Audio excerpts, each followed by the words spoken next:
You know that feeling, right? Fear. We've all felt that. But what if you could actually train your mind to face it, to control it, and maybe even use it? Well, that's the whole idea behind former Secret Service agent Evie Pomporis's philosophy of becoming bulletproof. And listen, this isn't about being invincible. It's about building the mental strength to master yourself. Just let that sink in for a second. The weight of those words.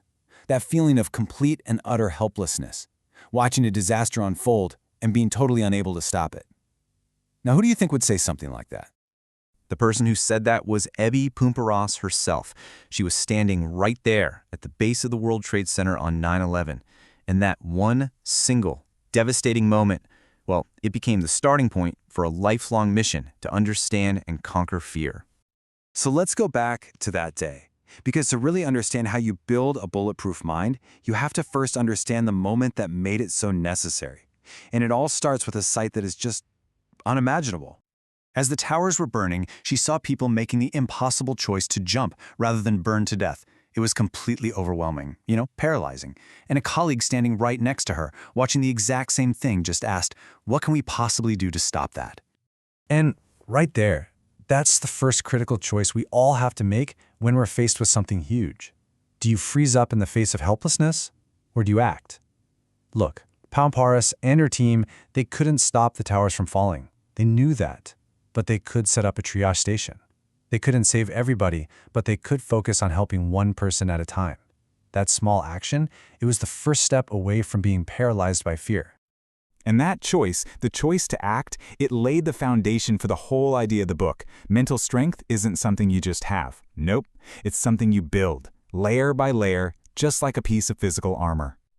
Think about how a real bulletproof vest works. It's not one solid slab of steel, right? It's made of all these different layers of really strong fabric, like Kevlar, all woven together. And each one of those layers does its part to stop a threat. And that is exactly how building a bulletproof mind works. Every single challenge you get through, every skill you pick up, every time you choose to take action instead of giving into fear, you're adding another layer. The goal isn't to never feel fear again. It's to have so many layers of resilience that you just become harder to stop. Okay, a really key layer here is understanding the difference between fear and panic. Fear is actually a signal. It's your body just saying, hey, pay attention to this. It's useful. Panic, though, that's a system crash. It completely shuts down your ability to think. And like the book points out, panic can actually be more deadly than the threat itself. The book gives this just tragic, powerful example. During a training simulation of a helicopter crash, an agent is submerged, he's upside down, and he panics. His brain just defaulted to what it knew, a car seatbelt. He literally broke his thumbs trying to push a button that wasn't even there, completely forgetting the different release mechanism he'd just been trained on. Panic overrode everything he knew, and it cost him his life. See, this all builds into the next layer of your armor. Choosing to have a powerful attitude. It's the huge difference between saying, look what I became, which means you took ownership, you took action, versus look what became of me, which sounds like you're just a victim of your circumstances. And a powerful attitude is fueled by understanding how regret works. Studies actually show that while we might regret some things we did, that pain usually fades over time. But the things we didn't do, oh man, the what-ifs, the chances we didn't take, those are the things that haunt us. The fear of not trying should always be bigger than the fear of failing. Okay, so we get the mindset, but how do we actually put it into practice? This next part is all about the shield, the practical, actionable tools you can start using every single day. It really just boils down to this. The number one antidote to fear is preparation. Fear absolutely loves the unknown. It thrives on it. So when you prepare, you make the unknown familiar. You give yourself a plan. And a plan, that gives you a sense of control.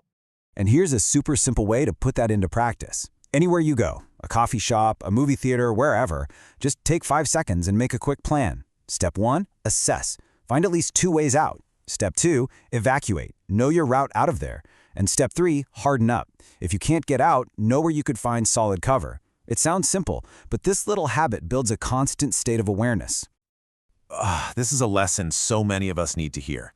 We're so conditioned to be polite, right? To not make a scene or offend anyone. But that gut feeling you get, that little internal alarm that says something's not right here, that is a powerful survival tool. Trust it. Your safety is way more important than some stranger's feelings. And why does that matter so much? Because predators, whether they're bullies or criminals, are always looking for an easy target. Research shows they're making snap judgments based on body language. They look for the slumped posture, the passive behavior, the person staring at their phone totally unaware. Just by walking with your head up and paying attention, you project strength. You become a harder target.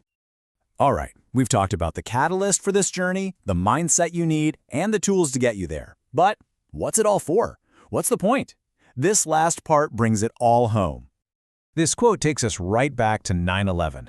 The civilians, the first responders, most of them weren't acting based on training. They acted because, in the middle of all that chaos, the most basic human response, the real antidote to your own fear, is to help someone else. And that's it. That is the ultimate purpose of becoming bulletproof.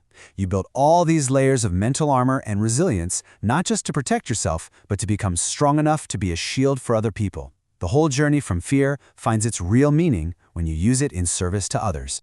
So, the book leaves us with this incredible challenge. It teaches you how to forge yourself into a shield, into a protector.